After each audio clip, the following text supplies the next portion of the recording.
Gold trusted gold buyers మీరు తాకట్టు పెట్టిన బంగారాన్ని విడిపించి ఈ రోజు ఉన్న మార్కెట్ ధరకు కొనబడను.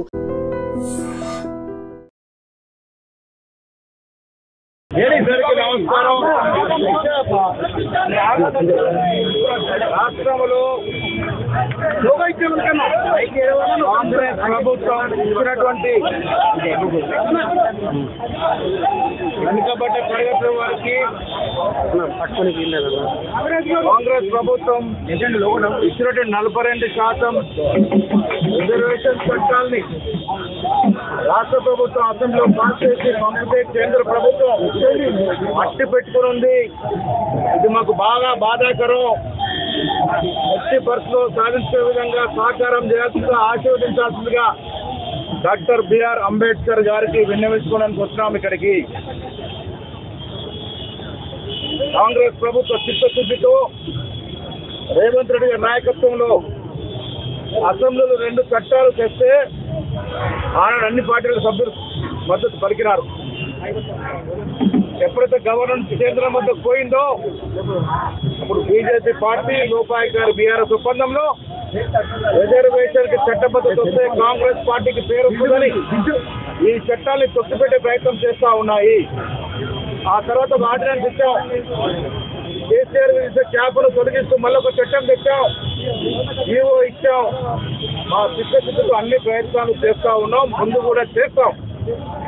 అన్నిట్లో అడ్డంకులు వస్తున్న ఈ వేళ అంబేద్కర్ గారి ఆశీర్వాదం కోసం ఈ 42% రిజర్వేషన్ ముందుకు పోవాలని, వారి ఆశీర్వాదం ఉండాలని అంబేద్కర్ గారికి విన్నవించుకోవడానికి వచ్చినాం. కేంద్రంలో బీజేపీ ప్రభుత్వం ఇక్కడ బీఆర్ఎస్ ఎంపీలు, బీజేపీ ఎంపీలు, బీజేపీ ఎమ్మెల్యేలు చిత్తశుద్ధి ఉంటే ఇది సాకారమయ్యే అవకాశం ఉన్నప్పటికీ కూడా వారికి చిత్తశుద్ధి లోపించింది. దీనికి ముందుకు పోవట్లే. వాళ్ళు బంద్లో పాల్గొన్నారు, శుభం.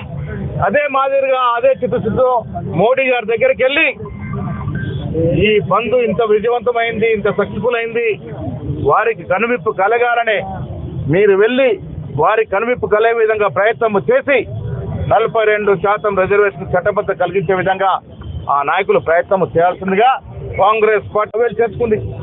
భవిష్యత్తులో కూడా 42% రిజర్వేషన్ చట్టబద్ధత ఇస్తే ముందుకు పోవాలని ఒక కార్యదీక్షతో ఉన్నాం.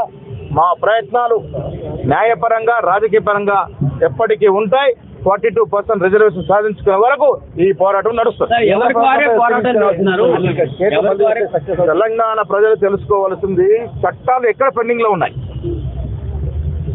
తెలంగాణ అసెంబ్లీ చట్టాలు చేసి గవర్నర్ పంపితే, గవర్నర్ కేంద్రానికి పంపితే చట్టాలు కేంద్రంతో పెండింగ్ ఉన్నాయి.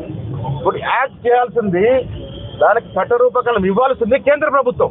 కేంద్రంలో బీజేపీ ప్రభుత్వం ఉంది. ఇక్కడ బీజేపీ ఎంపీలు ఏం చేస్తా ఉన్నారు?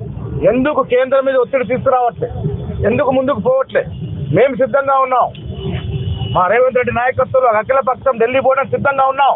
మీరు కూడా రండి. మోడీ గారికి తెలియజేద్దాం ఇక్కడున్న పరిస్థితి. ఇది తెలంగాణ రాష్ట్రంలో అత్యధిక శాతం ఉన్న జనాభా యొక్క సమస్య, ఏళ్ల తరబడి నాంతున్న సమస్య.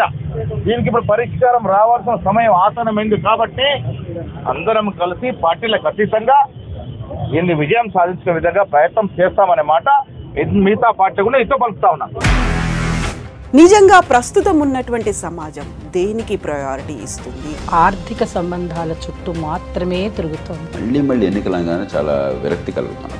మంచి అనిపిస్తుంది కదా. లేడీస్ కూడా ఛాలెంజింగ్ జాబ్స్ చేసినప్పుడు చాలా బాగుంటది. ట్రాఫిక్ అసిస్టెంట్స్ గా నియమించిన ట్రాన్స్జెండర్స్ అందరితో సాల్యూట్ చేయించుకుంటున్నారు. ఫుడ్ డెలివరీ ఇవ్వటానికి వెళ్ళినటువంటి డెలివరీ బాయ్ అనిల్ పై కళ్ళ ముందు